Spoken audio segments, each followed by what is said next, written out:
Hey, Cliffosaurs, how are you doing? I'm doing great. Yeah, yeah, yeah, yeah. Yeah, yeah, yeah, yeah, yeah, yeah, yeah. What's up, my friends? Today, if you're new to this channel, welcome. You're always welcome in the Cliffosaur Cave. Okay? The Cliffosaurs are here to welcome you.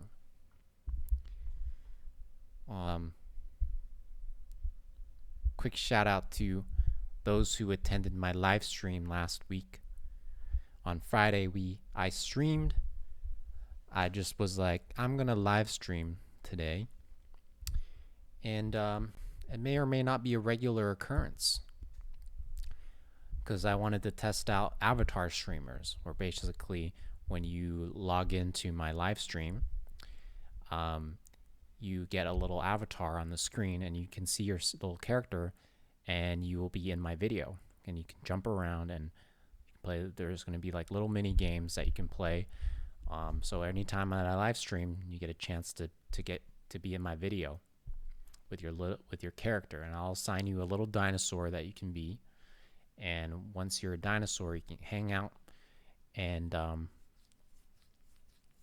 oh my eye, and we can chat. You can ask me questions. I can give you some advice if you want. We're gonna start doing that. We're gonna start doing that regularly. All right.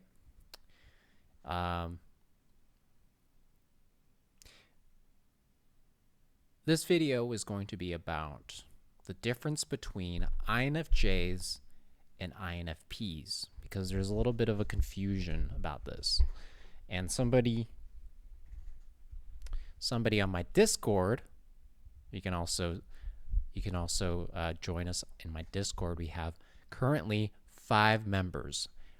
Me, my girlfriend, and three great Cliffosaurs that joined recently, and we've been chatting. We've been sharing some info. It's a good time. We call it the Cliffosaur Cave, and that's where we hang out, and that's where we get to do all the unfiltered talking. We can talk all sorts of shit about all sorts of shit. You know what I'm saying? I don't know why I'm giving myself this weird accent. But this video is going to be about why INFJs are different from INFPs and how you can tell the difference. Maybe you are an INFP. Maybe you are an INFJ. Maybe you're confused about which one you are. Maybe you think you're one, but you're like kind of thinking you're other. For the longest time, I thought I might have been an INFP.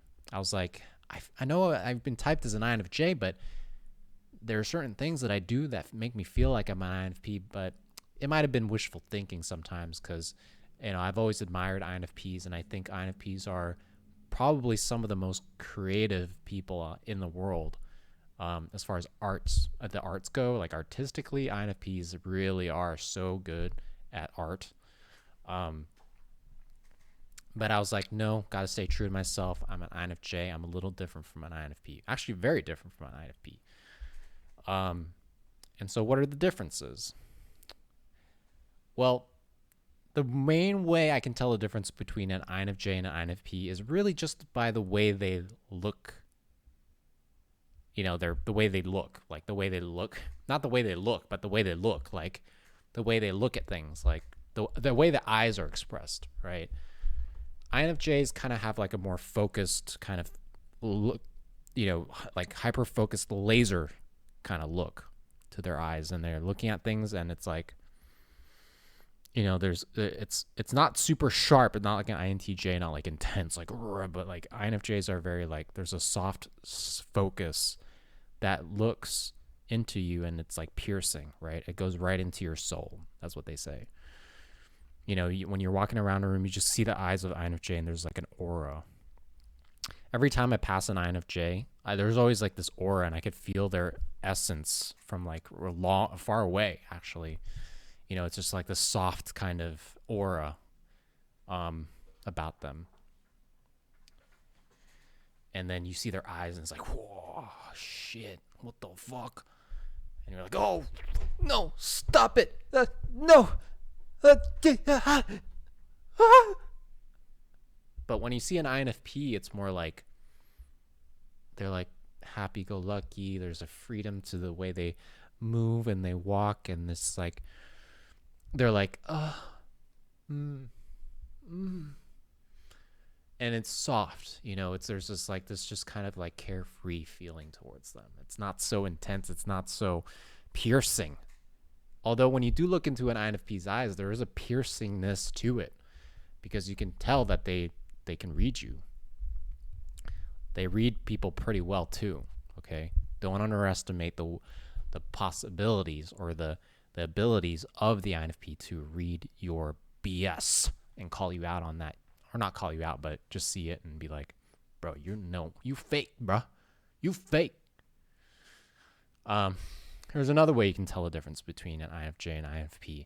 It's just by the way they talk. INFJs are very directional in the way they talk. They go like, how's your day going? Oh, you doing well? Oh, how's your, what are you doing in your life? Well, where do you see yourself in 10 years?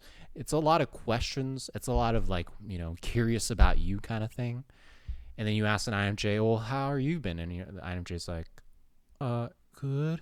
Because like it's hard for INFJs to really want to talk about themselves, because we're actually, most of our life is so intensely focused on other people and learning about other people that when we have to like go into ourselves, we're kind of like, I don't know. You know what I'm saying? Like, but like with INFPs, they are very informational in the way they talk.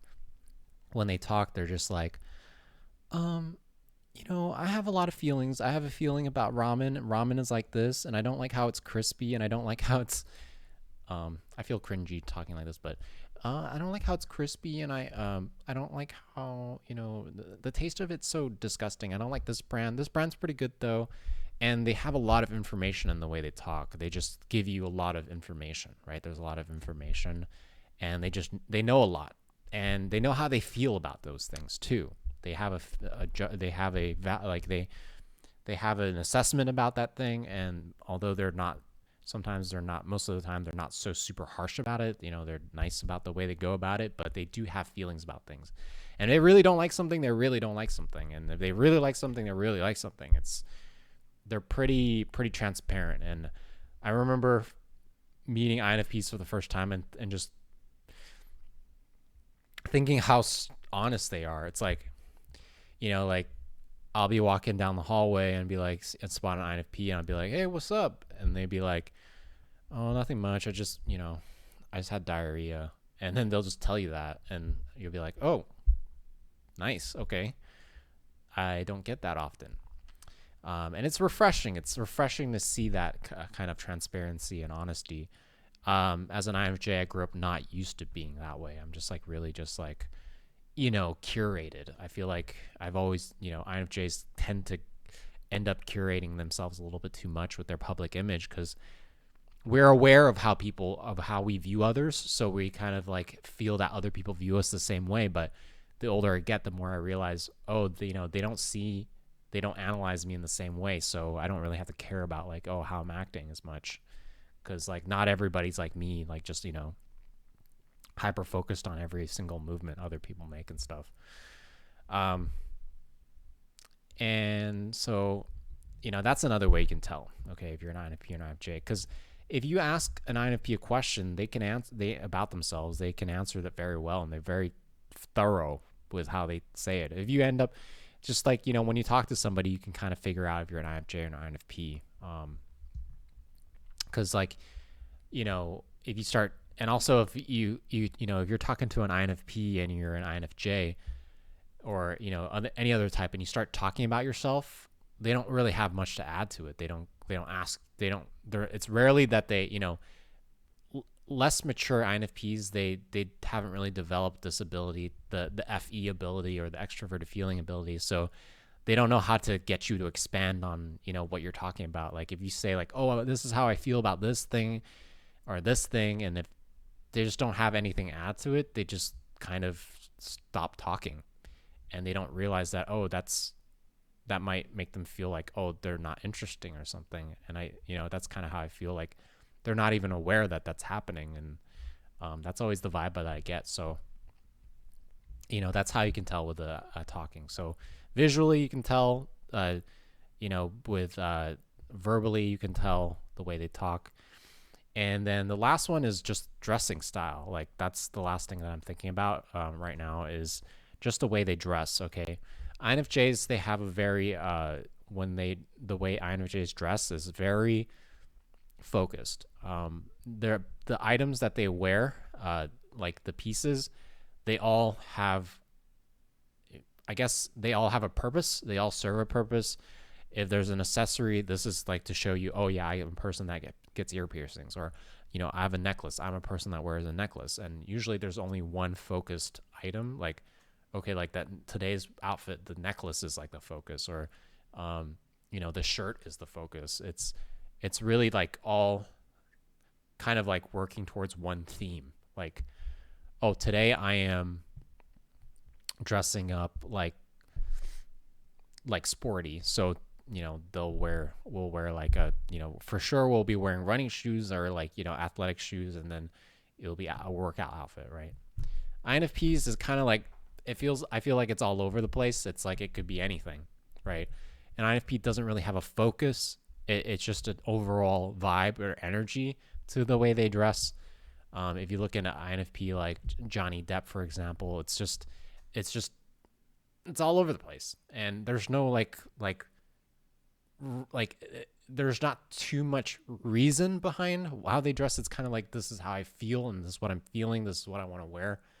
If there's a random thing here in my hair or in my ear, it's like it's there. It's not as like focused as like an INFJ, the way the INFJ wears their clothes. Okay, so INFJ clothing more minimal. INFP dress more than likely the opposite of minimal.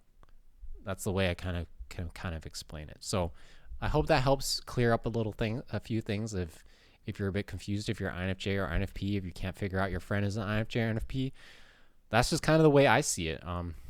That's kind of the way I figured. So I hope that helps you. And sorry. And the reason why I'm so sure about this is because, like, I live in a place where there's a lot of INFPs. Like, Portland is kind of like, I don't know if you know this, but Portland is super INFP. I remember getting an argument with somebody on Facebook about like how, and this was like 10 years ago or something. I got an argument over whether Portland was an INFP or ISFP city. And I'm like, dude, you have to be joking, right? This city is so INFP. Like, it's not ISFP. ISFP is not. This is not ISFP city, bro. Like, I get the artistic part, but INFP makes so much more sense to me. I feel like an ISFP city would be more like it could be like Portland, but it would be so much more structured. It would be not more structured, but it would be more practical. You know what I'm saying? Like, sometimes I feel like Portland seems a little impractical in some ways. No offense, but and not in a bad way either. Like, it's like, I mean, Portland has a fair share of problems. Like, I will admit that, but I feel like an ISFP city wouldn't be as like, random as Portland sometimes feels like. Sometimes in Portland you'll just be like, oh, that's interesting. Like, I don't see any reason for why this thing would be here. Like, this sculpture or this, this work of art, but it's here and it's beautiful, but it's like, okay, whatever. But come visit Portland, make your own judgment, decide for yourself what you think it is. Anyway, please, if you have any comments or if you feel like I said something that's complete BS, please comment below. Cliphosaurs, it's always a joy for me to talk to you guys. I'm going to be posting this video, and then I'm going to be going on live for a bit and just hanging out, so people can chat with me or just stop by to say hi. Don't forget to join my Discord. I'm going to provide a link below. And as always, subscribe, hit the bell notification for updates for every time I post a video. It's gonna tell you that I posted it. It's gonna be like, ding, sup, bruh, I posted. And again, everybody, stay cool. I don't know what else to say. See ya.